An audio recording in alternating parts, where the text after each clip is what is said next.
Next, for the World Hydrogen Expo, I'm joined for an interview with one of the product managers and one of the sales managers, national sales managers of Bronkhorst High-Tech, Peter and David. Nice to meet you both. Nice to meet you too. Welcome. Thank you for coming for our interview today. Peter, let's start with you. Can you please introduce yourself? Yes, my name is Peter. I'm responsible for product management and market development at Bronkhorst.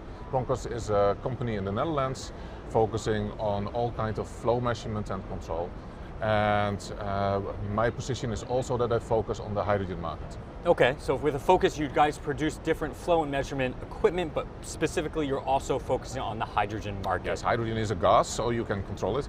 Right, other gases as well, but we're here at a Hydrogen Expo, so specifically mentioning hydrogen. And David, what is your position? I'm National Sales Manager in Bronkhorst Korea. Okay. So I'm in charge of a hydrogen market, and also I'm working as a combi with Peter in Korea. So you're a team here today, right? Yeah. Awesome. So you're the representatives here in Korea, sales manager. Peter, I also heard you're speaking here at this conference as a keynote speaker. Tell me about what you're going to be talking about. Yes, today I'm part of the technology roadmap speaking conference. It's named Future to Tech, and my speech will be about flow measurement in solid oxide fuel cell and electrolyzer cell systems, especially because it's so hard to measure hydrogen in these systems because it contains a lot of moisture. Okay, tell me a little bit. I'm so new to learning. I'm not a hydrogen expert in hydrogen, obviously. I'm learning more and more about this technology and potential future applications in the market. What makes your speech unique in a way, and what makes your measurement equipment or flow measurement, and why is it so new or relevant to what's going on in the hydrogen market today? Yeah, we as company focus on low flow measurement, so we are mainly focusing on all kinds of R&D and test system setups.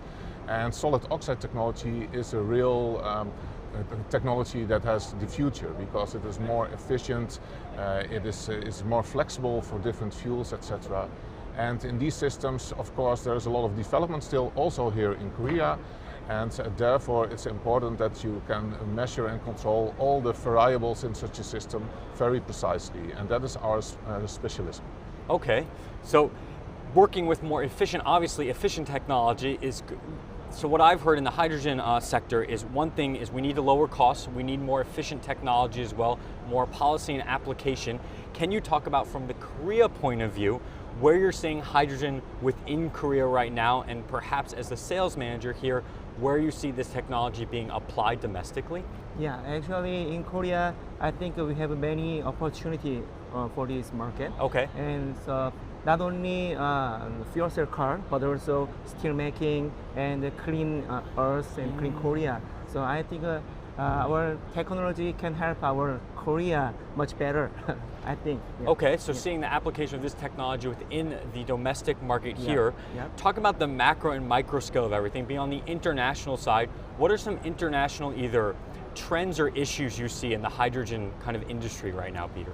You see many of the difficulties. I think mainly the problem with green hydrogen is the high cost price at this moment. So if you don't have a push from any government or an incentive to make it less expensive, then the companies won't use green hydrogen but choose the gray hydrogen instead. Because of just the cost application, right? Yes. How do you think we can get to a point where it's going to be cost effective? Do you think it's about government maybe incentives or big investment coming in to bring high-end technology to a more global scale to mass produce? Is that how we lower costs in this industry? Yes, both. So we have to scale up to more larger systems that are more cost effective. We need cheap electricity, so and a lot of companies, a lot of countries are focusing on producing green hydrogen for a lower price.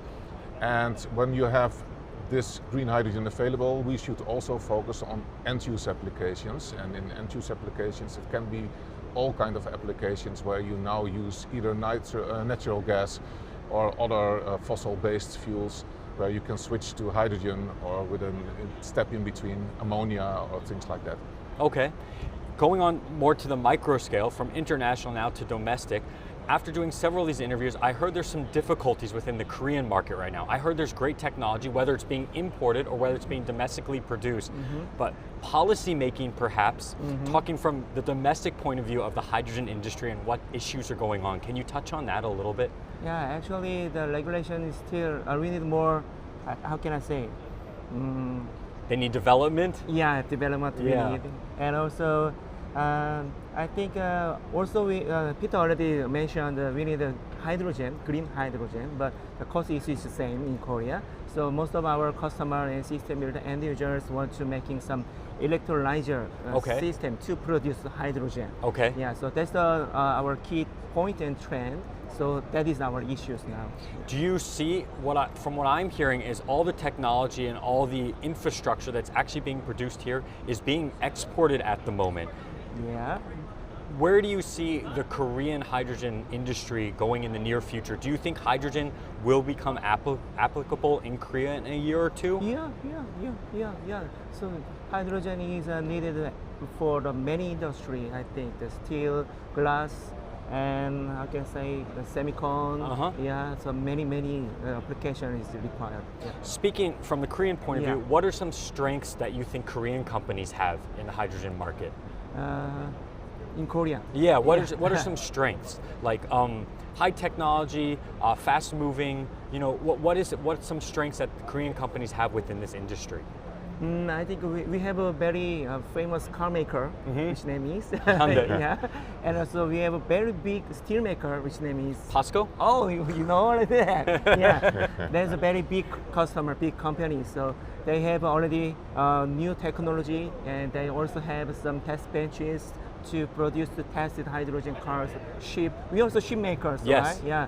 So that is our key market. So you have the big companies that can back this, that can put this into implementation. Yeah. There's a lot of funding coming through Korea. Yes, correct. So it's really now about the regulations and policies coming in, right? Yeah. And if I may add, absolutely, Peter, please then add. you see Korea, there's not so much place to create renewable energy. So Korea is dependent on the import of energy, and if you want to decarbonize, then ammonia or converted back to hydrogen is one of the sources to decarbonize. And you see that Korea is really focusing on end-use applications like the car industry, like the steelmaking industry, producing electricity, etc. So shipbuilding, exactly. So I think that's very special of Korea, that they have so many investments in these applications already, although there's not that many green hydrogen yet, and the rest of the world should focus on producing green hydrogen. So are you seeing this as an international company that now has kind of a foothold or working as a team within Korea? Is that the main opportunity you're seeing here, or do you see some other opportunities by entering the market? The opportunities for Bronkhorst are especially in all kinds of R&D and test setups, either if it's for end use or either is it for the production of hydrogen. So for us, it doesn't mind if it's in Korea or somewhere else. Right. But we see that our main market for hydrogen is in Korea. Wonderful. I mean, I live here. They're quick to adapt. Experts here. They want new technology. It's so fascinating to be here. Every time I leave and I come back, whether it's for a couple of days vacation or a work trip, it always seems to be changing here. It always seems to be updating, and the quick to adaptness of new technology or new sources is such a strong point here, and really cool for an international company to almost use it as like a test bed, right, to prove that this technology works. We talked about opportunities and strengths. Let's talk about a little bit of difficulties. Either of you can answer this question. What are some difficulties you're seeing either in the global hydrogen market besides just the price cap, or the Korean market besides just policy? Maybe it's from your measurement instruments and flow specifically, or maybe it's the industry as a whole. Tell me about some things that we need to overcome, some hurdles. Let's first go to the global side. Sure. On the global side, you see that more and more governments decides now that it's now the time to have affordable energy instead of expensive energy. So you see a shift in Americas, in Europe, more and more, that although, for example, Europe had green deals to realize in 2030, they won't reach them all. or actually only I think 20% of the goals are being reached. Okay. So that is really a problem from a perspective of the future for our childs, for our grandchilds, etc. So I think we need to take the responsibility as a world, as a population on the world, that we should invest in green alternatives to fossil fuels. I think that is from the perspective of the world. Okay. If we dive into the technology, we see that in a lot of applications you need to measure hydrogen, which still has an amount of water vapor in it, or an amount of nitrogen in it, and that makes it very difficult to measure it very good, okay, very accurate. So what we are investing in at this moment is to make these measurement systems more accurate, okay, so that we improve our technology, so that for all kinds of these systems we have the best solution for our customers. If we dive more into detail, we see, for example, Faraday efficiency is one of the measures that they need. You can count the electrons that you use in your system, okay, and each electron is being used to make a molecule. Okay. So that must be in balance, and if it's not in balance, then there is some leakage, or you produce a molecule that you don't want, etc. And therefore it's so important that the measurement of the flow at the outlet of an electrolyzer is really accurate. This is really interesting because the experts in this field in measurement and flow, up until now when I ask this question, everything is usually around policy and cost. But as you're saying, if you don't have the high efficiency, the high testing equipment that can bring this technology as the high quality as possible, as quickly as possible, it's just delaying the whole process, right? Mm-hmm. And we have a responsibility as humanity now.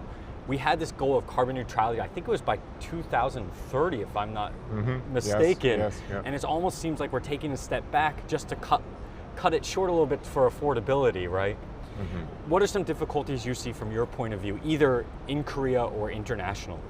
I think in Korea, many people still thinking about hydrogen is dangerous. Okay. Yeah. So many H2 filling stations, we have very few H2 filling stations. That's the point, I think. So we need to promote H2 is safe, and H2 is our future energy. So we need to promote it into Korean. Yeah. So this kind of interview, this kind of shows, we must be conducted very often, I think. I mean, as the general public, not the main representative, but as someone who's part of the general public, I hear hydrogen, of course people think explosion, bomb, thing like this. But this is not where it's being used, and this is not where it's headed in the future. But safety, of course, being the concern, and public acceptance. Yes. This is why you guys make such a great team. We have the expert here with the measurement equipment and the flow, and of course Korea, which is very concerned with safety. So perhaps if hydrogen can penetrate the market here and be used effectively, the global audience too will be more accepting of this future technology. One of my last questions, we're here at the World Hydrogen Expo. What are your guys' biggest goals here, either from your separate point of views or as a company as a whole? What do you want out of this exhibition? David? What are you hoping for here at World Hydrogen Expo? Actually, I already mentioned we need to promote our brand, our technology, our solution to Korean market. Mm-hmm. So if you choose us, you are safe. Okay. If you choose us, you have got good solution. That's our main goal. Yes, as you see, the many end users, many big companies come to our booth. They see our solution. They feel, Bronkhorst is safe. That's my goal. That's the goal? Yeah. That's perfect. And for me, I'd like to add that also networking is one of course, the important goals here. Of course. The hydrogen world is not only in Korea, it's everywhere. And on these kinds of events, you meet every time also the same people, the same companies, and it's good to build relations because we need to solve the problem of decarbonization together. Absolutely, so building relationships here with the experts in the field and building trust, not only with other companies, but the general public as well. Yeah, exactly. Peter, David, thank you so much for the interview. Is there anything else you guys would like to add before we wrap up today? Do we cover everything? I think we covered everything. Peter, thank you so much. David, thank you so much. Yeah.